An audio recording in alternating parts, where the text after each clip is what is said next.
This is PreCalc 11, Chapter 8.4. We're going to be looking at using technology to graph reciprocals of quadratic functions. And this section is relatively easy because it's a lab, so you can just do this on your own. First, I want to give you a hint for using your calculators. When entering a formula such as 1a, make sure you have extra brackets on your calculator. So we don't want to just do 1 divided by bracket x plus 2, bracket x minus 4, because what you're going to be graphing is x minus 4 all over x plus 2.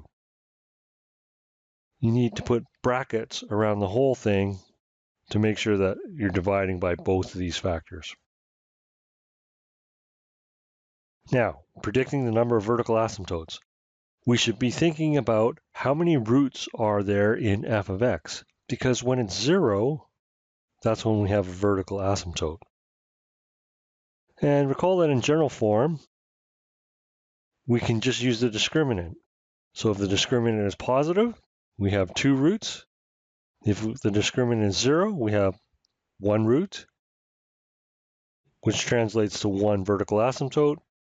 And if we have a negative discriminant, we have no roots, so no vertical asymptotes. If we have factored form, we just count the number of non-repeated roots, and that's how many vertical asymptotes we have.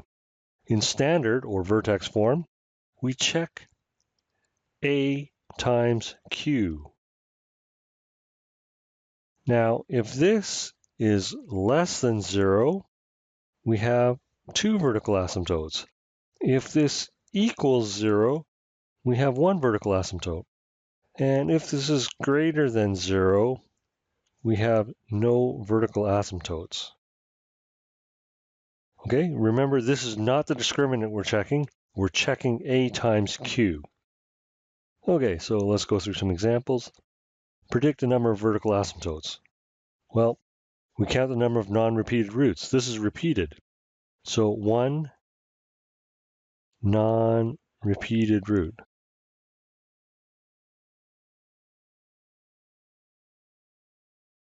And we have 1 vertical asymptote. Here, this is in general form. So we just use the discriminant b squared minus 4ac, and that's equal to b is 0 minus 4, a is 2, and c is 3. We don't need to know the value. We just need to know that this is less than 0. And because this is 0, there are no vertical asymptotes. The other way to check this is also in vertex form, so we can do AQ. A times Q, that equals 2 times 3. This is greater than 0. And remember, greater than 0, we have no vertical asymptotes. So both of these solutions match, so we're good. Let's look at the next one. This is definitely in general form, or we can factor it. We can factor this into x plus 4, x minus 2. So there's 2 non-repeated roots.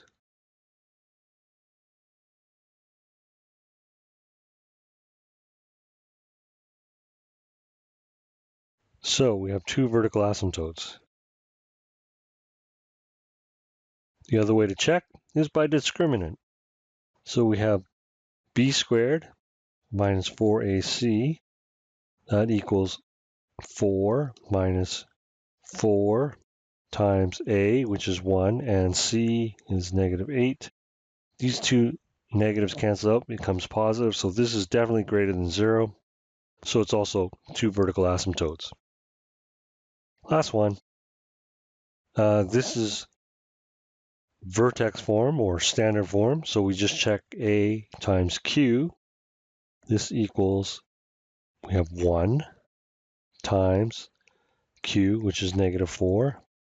This is less than 0, so 2 vertical asymptotes. And that completes this lesson.